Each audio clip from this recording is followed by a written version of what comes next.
Hola, Altubers. Hoy vamos a hablar de cine, pero vamos a hablar también de cómic, porque la película de la que vamos a hablar es Shang-Chi y la leyenda de los 10 anillos. Partiendo de ahí, vamos a repasar un poquito el estado en que se encuentra ahora mismo el universo cinematográfico Marvel, pero tenemos que hacer historia porque Shang-Chi no es un personaje nuevo. Es un personaje nuevo en el cine, pero no en los cómics, porque nació allá por 1973. Veamos, situémonos en el contexto de la época, hace casi 50 años. Triunfaban las películas de artes marciales, triunfaba Bruce Lee, había conseguido un gran éxito con Karate a muerte en Bangkok, y después de esa, de otras películas, incluyendo Operación Dragón, que fue su inclusión dentro del mundo de Hollywood. Lamentablemente, Bruce Lee no vivió mucho más. De hecho, estaba rodando otra película cuando murió también de forma un tanto misteriosa. Pero las artes marciales se apoderaron del sistema de cultura popular estadounidense, se llevaban mucho y llegaron a todos los medios. ¿Y qué es lo que hizo Marvel entonces? Pues crear personajes relacionados con las artes marciales. Resulta que por aquel entonces, por una extraña razón que no hemos conseguido descubrir, tenían los derechos de Fu Manchu, un personaje del pulp creado por Sam Romer unas cuantas décadas antes, que sin embargo pues tenía todavía cierta lozanía, ya que aparecía en películas generalmente protagonizadas por Christopher Lee como esa representación del peligro amarillo capaz de conquistar el mundo y acabar además con todos sus habitantes. Tenían a Fu Manchu y tenían también a los personajes que acostumbran a salir con Fu Manchu, a saber, Sir Dennis Nayland Smith, un arriesgado agente, el Dr. Petrie, que le acompaña habitualmente y que viene a ser el Dr. Watson de Nayland Smith, y algunos otros secundarios, por ejemplo los dacoits que acompañaban a Fu Manchu. También Fan Lo Sue, que era la hermana de Shang-Chi, en realidad era la hija de Fu Manchu, que ya estaba en las novelas, pero que a partir del nacimiento de Shang-Chi se convirtió en su hermana. Bueno, en este entorno nacen nuevas revistas, y estaba muy de moda también por aquel entonces la serie Kung Fu protagonizada por David Carradine. Entonces, tratando de utilizar la imagen de David Carradine en esa serie, utilizaron algunas portadas. No sabían muy bien qué hacer, entonces Stan Lee le dijo a Steve Englehart que creara un personaje. Este creó a un supuesto hijo de Fu Manchu y en 10 páginas, con el dibujo de Gene Starlin, crearon a este individuo que recorría los muros del palacio de Fu Manchu y se enfrentaba a terribles problemas. Esto ocurría en el Special Marvel Edition, número 15. Parece ser que los números 15 le sientan muy bien a Marvel porque Spider-Man también nació en un número 15. En el número 16 aparecía otra historia corta ya no dibujada por Starlin, y en el 17 otra más. Engelhardt fue creando este universo, no eran grandes cómics, pero de repente a la altura del número 24 aparece Doug Moench. Y Doug Moench sí le da un nuevo enfoque, más actual, más de acuerdo con la época, más al estilo James Bond. Y la cosa se completa cuando a partir del número 29 aparece Paul Gulacy, un dibujante excepcional muy en la sombra de Gene Steranko, que había creado también a Nick Fury, bueno, la imagen nueva de Nick Fury, muy en ambientes James Bondianos. Y los dos juntos orquestan todo esto y hacen que el personaje crezca con la inclusión de Leiko Wu, de Clay Reston, otro agente secreto, y sobre todo Black Jack Tar, que viene a ser algo así como el padrino de Shang-Chi. Shang-Chi es hijo de Fu Manchu y Fu Manchu le dice que tiene que matar al Dr. Petrie porque es un malo. Y va a Shang-Chi y le mata. Y después viene Nayland Smith y le dice que ha hecho mal, que en realidad el Dr. Petrie era bueno y el malo es su padre. El asunto está en que le convencen y él decide enfrentarse a su padre y acabar con su dictadura de odio y de temor que quiere extender por el mundo. A lo largo de varias historias, todas ellas magníficas, muy bien dibujadas, llegan hasta el número 50, la cosa es fantástica. Tengo aquí alguna muestra del trabajo de aquel entonces. Estas 3 tomos recopilan lo que hicieron Doug Moench y el bueno de Paul Gulacy. Ya digo que el dibujo es fantástico, el colorido no tanto, pero es también un colorido muy propio de la época. Y este tipo que veis aquí, con 2 navajas como manos, va a aparecer en la película, se llama Razor First, y Raison Fest, no con R, puños de navaja, y va a aparecer en la película. Es una de las pocas relaciones que tiene la película con estos cómics. Son estupendos, estos 3 tomos son fantásticos. Después pasará por otras manos como Mike Zeck, Jim Craig, y solo retomará de nuevo el vuelo importante cuando aparece otro tipo que se llama Jim Day, que es ayudante de Craig en el dibujo, y cuando toma decididamente él, este está en blanco y negro, las riendas del asunto, se parece mucho a Paul Gulacy y es fantástico. Cuenta la leyenda, y de hecho alguien lo ha escrito, que Jim Shooter, el editor de Marvel por aquel entonces, sometió a tal presión a Jim Day que acabó matándolo. Él le acusó directamente, algunos acusaron directamente a Shooter de crearle un estrés tal que acabó fallándole el corazón. Con el paso del tiempo llegaron hasta el número 120, la colección hasta el 125, y ahí se difumina porque las artes marciales parece que pierden un poco de peso. Sin embargo, Shang-Chi sigue funcionando y de hecho aparece en la colección de héroes de alquiler. Durante un tiempo es un vengador en diferentes grupos. Carlos Pacheco lo impone en una época en que dibuja a los Vengadores porque es uno de sus héroes favoritos. También tiene bastante relación con Spider-Man, le enseña artes marciales, por ejemplo, o en Spider-Island es uno de los personajes afectados por la maldad arácnida. Está también en historias como Agentes de Atlas, por ejemplo, o Los Protectores.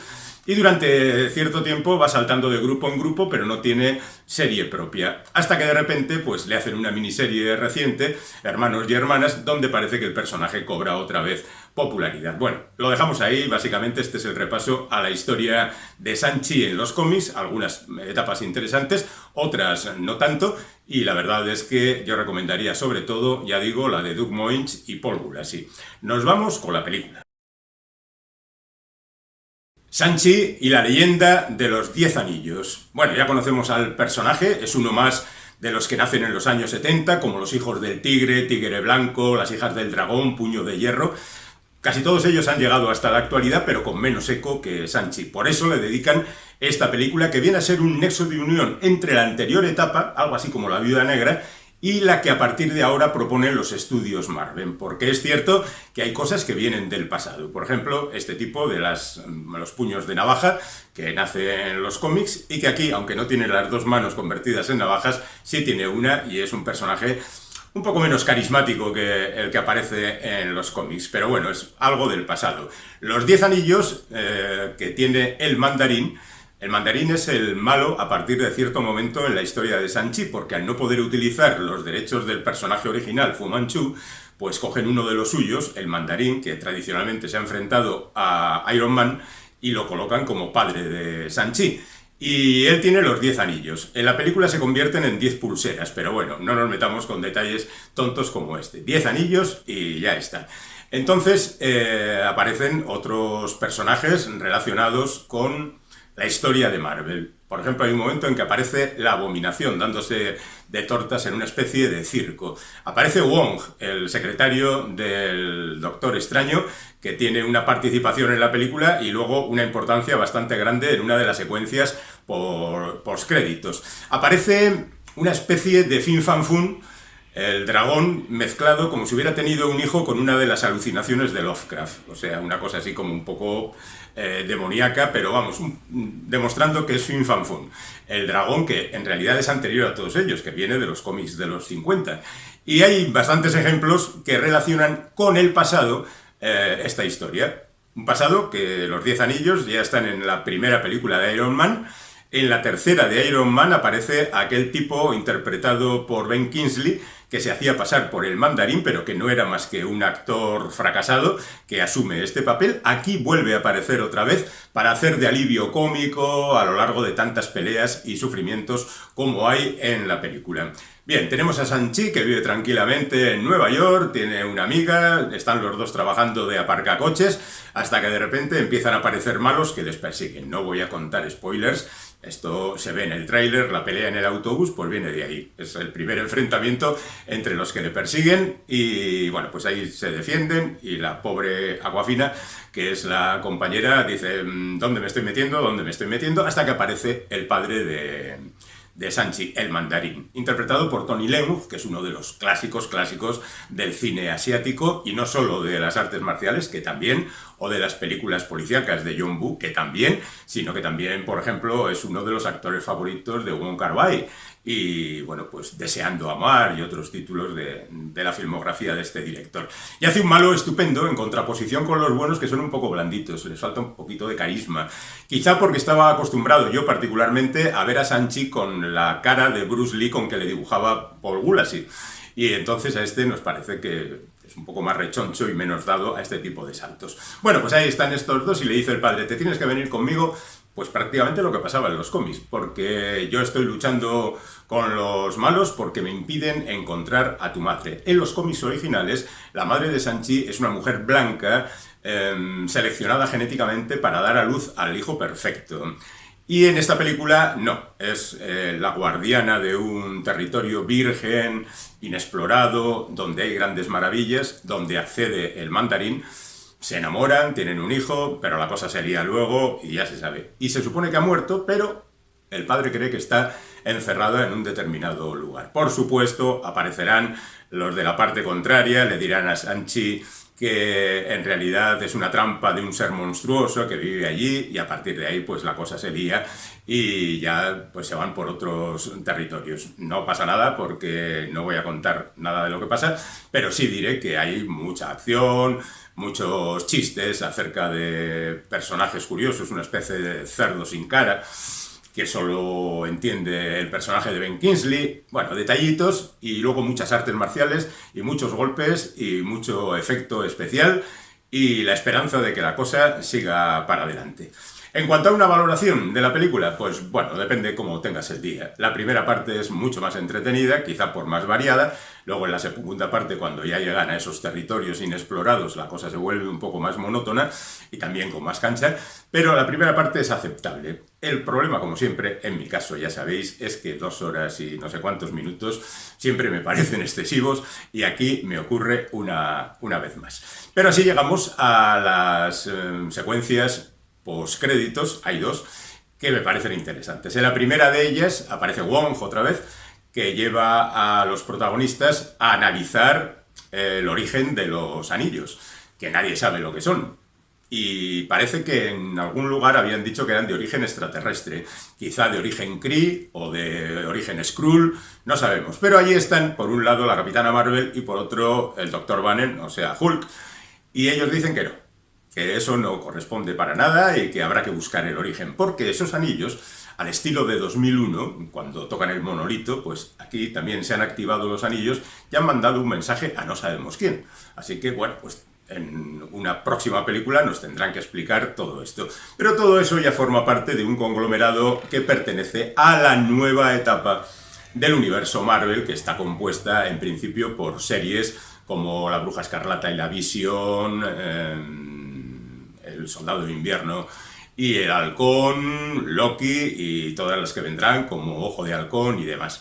Y algunas películas como Los Eternos, que también está pronto a aparecer en nuestros cines. Así que tendremos que acostumbrarnos a vivir con estos segundones convertidos en protagonistas por parte de la industria cinematográfica. La segunda secuencia postcréditos es ya una continuación directa de esta película. La hermana de Sanchi, que aquí también tiene una hermana, se hace cargo de la organización de los 10 anillos que hasta ese momento comandaba su padre y se anuncia de alguna manera su carrera criminal y la aparición de nuevo en nuevas películas de Sanchi o en general del universo Marvel. Este ha sido el repaso general de esta película, que entretiene pero no mata, te deja un rato satisfecho y otro rato aburrido, y uno piensa que deberían trabajar un poquito más los diálogos y los detalles del guión, y quizá no hacer tantas referencias que el espectador al final acaba volviéndose loco tratando de encontrar de dónde salía y esto a qué pertenece.